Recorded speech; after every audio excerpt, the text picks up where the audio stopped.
Okay, now let's look at basement slab. And I'm on my basement floor plan, and I have changed my view range down. Excuse me.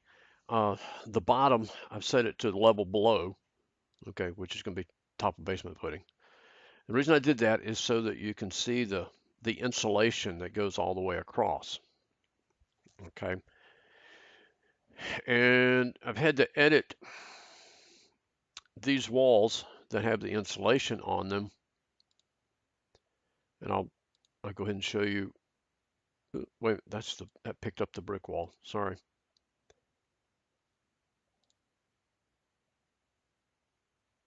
Anyway, I had to change it so that you could move the insulation down. Um, let's go to this one and look at it.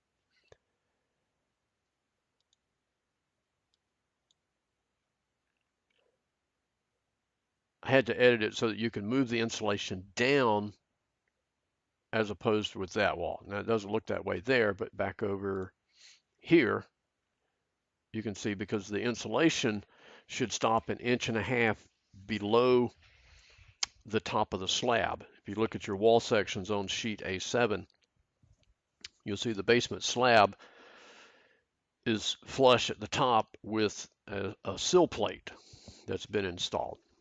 Okay, so back to my basement floor plan, and I'm going to go with an architectural floor, not a structural floor. Okay, and I started creating one and then I lost it. So let's go here and edit this one because it's got concrete in it already. And we're just going to call it concrete.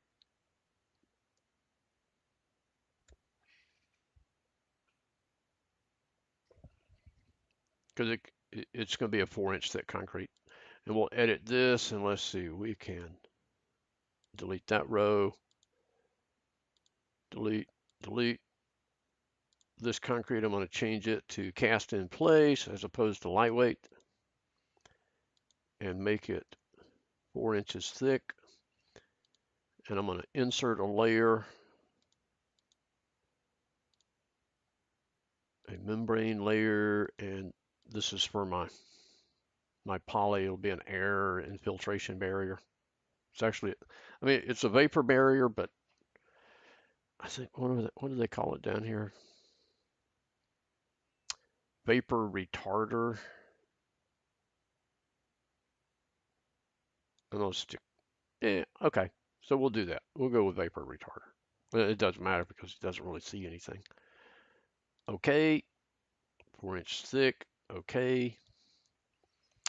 And now when I start picking my walls across the back here, I'm going to uncheck extend into core. Now the front, if you're going just against the concrete walls, that's not a problem because the face of the wall is the face of the core. But now once we start back here, we're going to uncheck that.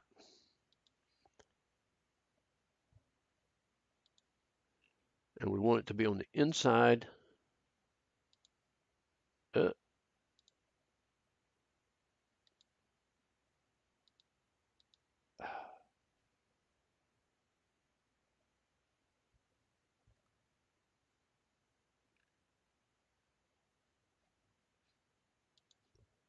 that one did not.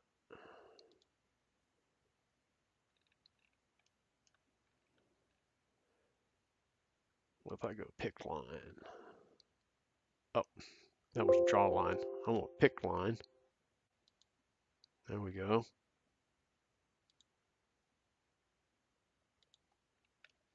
And I will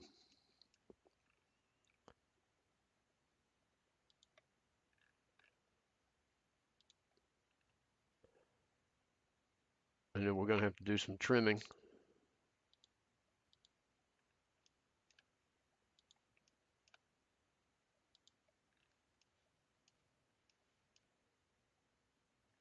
That looks good.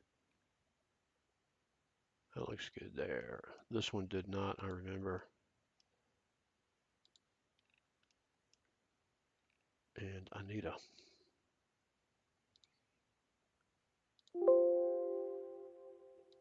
okay.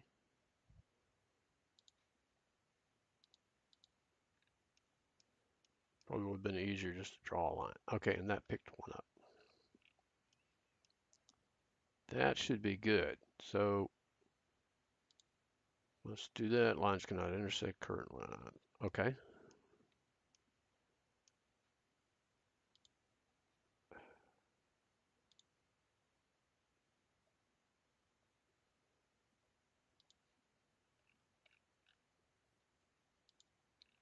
So do I have two lines in the same place?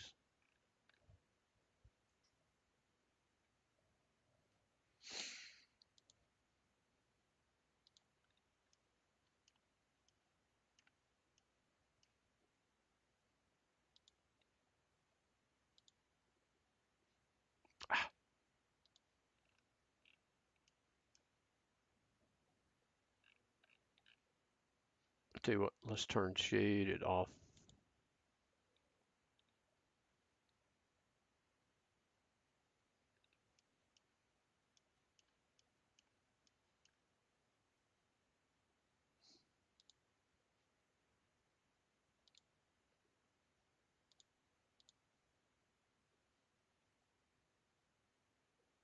Okay, I may have two lines there. I did. All right. No, I do not want to cut out overlapping volume of walls. No.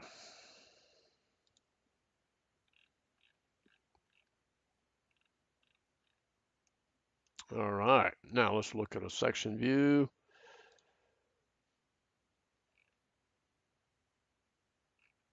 That looks good. Let's measure that.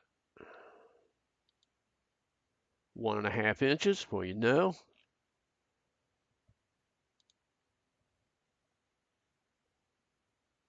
There's my slab. Okay, so that's looking pretty good.